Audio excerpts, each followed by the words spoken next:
What are the ideal characteristics that I see when it comes to a language tutor? It used to be that to learn a language, to find a tutor, you had to go to school. Now there's all kinds of people offering language tutoring services online. Italki is perhaps the best known, but there are many places where you can find the tutor, including LingQ. Different rates they charge. They have different skill sets, different personalities, obviously for different languages. And I say this because I am now in preparation for going to Turkey in October. I am engaging with the tutors more than I have in the past. I've got my sort of basic passive vocabulary up to a level where I want to use the language more.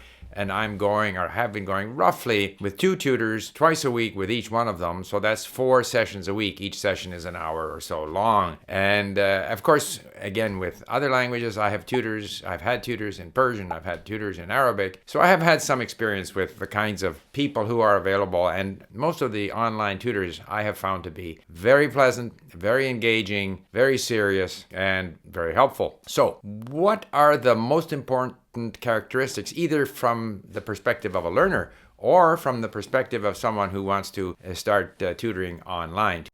To me, the most important characteristic of a successful and effective language tutor is that that person be sympathetic, that the learner likes the tutor, and that the tutor seems to like the learner. That is the number one characteristic. In other words, the learner has to want to go back and meet with the tutor again. And that has certainly been the case with the tutors that I have had. That's the case with my 2 Turkish tutors, was the case with my Persian tutor. I looked forward to our next session. It's not like, gee, I have to spend an hour with that person now. And in fact, you end up almost wanting to perform. You want to show the tutor that you've actually made a little bit of progress. And the hour goes very, very quickly if you have the right tutor. So first of all, you have to like the tutor has to like you. That's the number one characteristic of a successful online language tutor.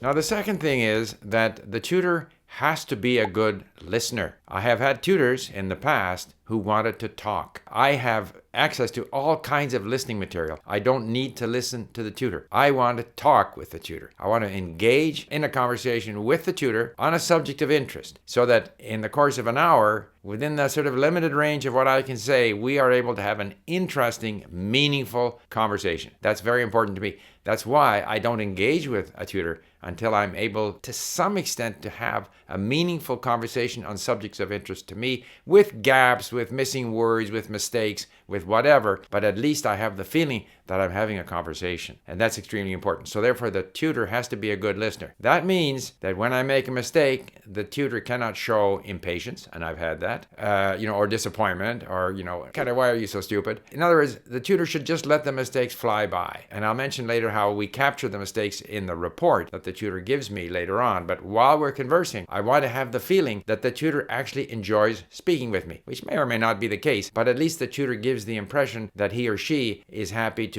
be engaged in a conversation with you, and the tutor offers you something that's very valuable, and that is the opportunity to speak, because the listening and the reading opportunity, I have a limitless amount. So I mentioned the tutor's reports, and I just thought I'd show you what it actually looks like. So conversation reports is actually a course, and I can open this up and I can see all the conversation reports that I've had going back however long it's been that I've been learning Turkish. But first, let me show you how I get the tutor reports. I always get a notification in my email, but the notification in the email directs me to my activities. And if I go to activities and I click on activities, then I will see both the conversations that I have lined up with my tutors, as well as conversation reports that I have received. So I can go to this conversation report, and I see it here. These are sentences that contain some of the errors that I made in our conversation, but I can also import it as a lesson, and that's how it becomes a part of my conversation course. So, and here I have again words that I can look up, and so forth and so on. I can also, of course, go through sentence views. I have trouble with this word, karşılaştırırsak, comparing, or if we compare. And I can listen to it now. Farsçayla karşılaştırırsak Türkçe daha kolay bir dil. Çünkü Türkler Latin alfabesini kullanıyorlar. So compared to Farsi, Turkey is easier. It's an easier language because Turkish uses the Latin alphabet.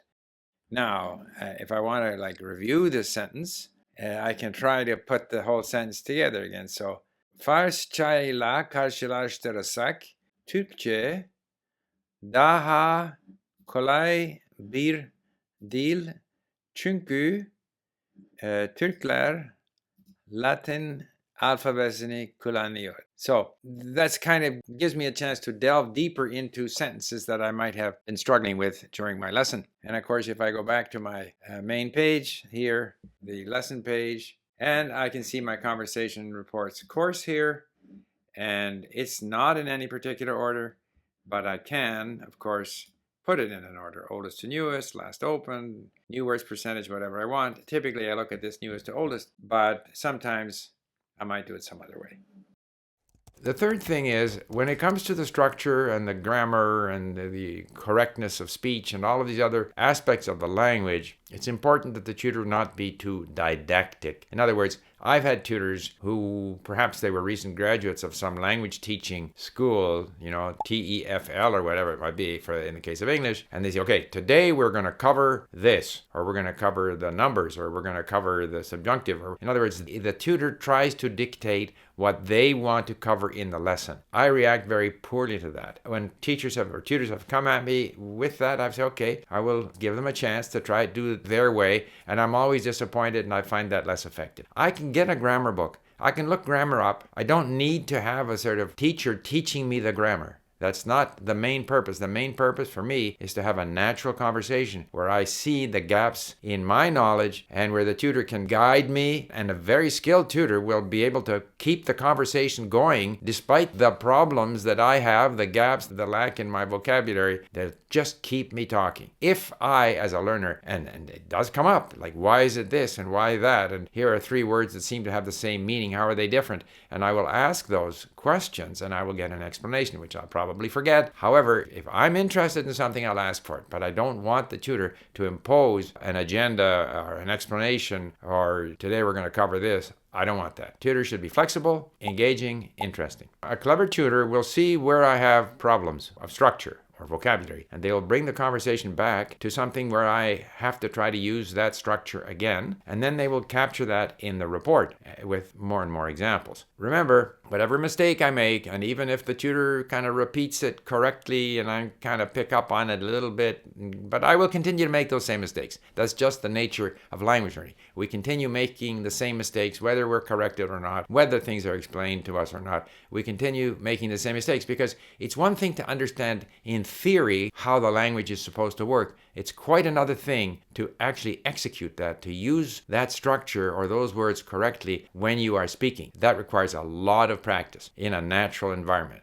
So from that point of view, it's very important that the tutor provide examples while we're speaking, and also in the report that the tutor circles back to the same types of errors that I will continue to make week after week, and that the tutor has the patience to do this.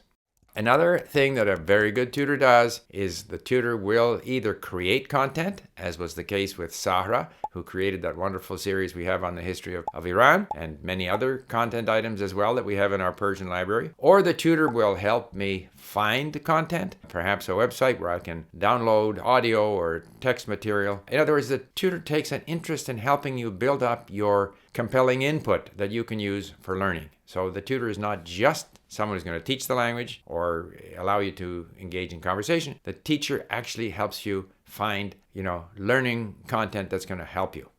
And finally, and this is something that's perhaps more specific to LingQ, where we're trying to improve our tutoring function and create sort of a list of LingQ accredited tutors who understand the LingQ system, who follow the learner's statistics, who have an understanding of how LingQ works, who can help the learner get more out of LingQ, sort of a range of, call it, hand-holding and coaching in the language and in LingQ that goes beyond just the hour that is spent with the tutor. And certainly the tutors that I've been using for Turkish are very familiar with LingQ, and that helps make my session more useful and rewarding. They're well aware that their report to me will be a lesson for me in LingQ, that I'm going to import it, that I'm going to go through the errors, the examples, so that I have an ongoing benefit from the lesson. And also all of these lessons are part of a course then that I can then go back to 3 months earlier, reviewing what was covered in a lesson back then, and continue to improve in a lesson, because inevitably we have to circle back. We have to circle back. We don't learn something and then it's known. We learn it and forget it, learn it, forget it, don't really learn it, come back to it, and eventually, slowly, these things soak in. And I think a good tutor should be aware of these things. One other thing, it has often come up, does the tutor have to be a native speaker? Matter of preference, I would not like to learn a language from a non-native speaker. If I'm learning Turkish, I don't want to learn it from a German, from an American, from a Chinese person. I want to learn it from a Turkish person. However, I know there are a lot of non-native speakers. There are arguments out there that the tutor who has learned the language is more familiar with some of the pitfalls and difficulties. That may be, and I think it's a matter of personal preference. But in my case, it's more inspiring to speak Turkish with a Turkish person, Chinese with a Chinese person, and so forth. It's their language, it's their culture. And so that motivates me more. And motivation is such an important part of language learning that I prefer a native speaker. However, obviously there are schools all over the world where non-native speakers are teaching English or French. And I've had, when I was at school, we had non-native speakers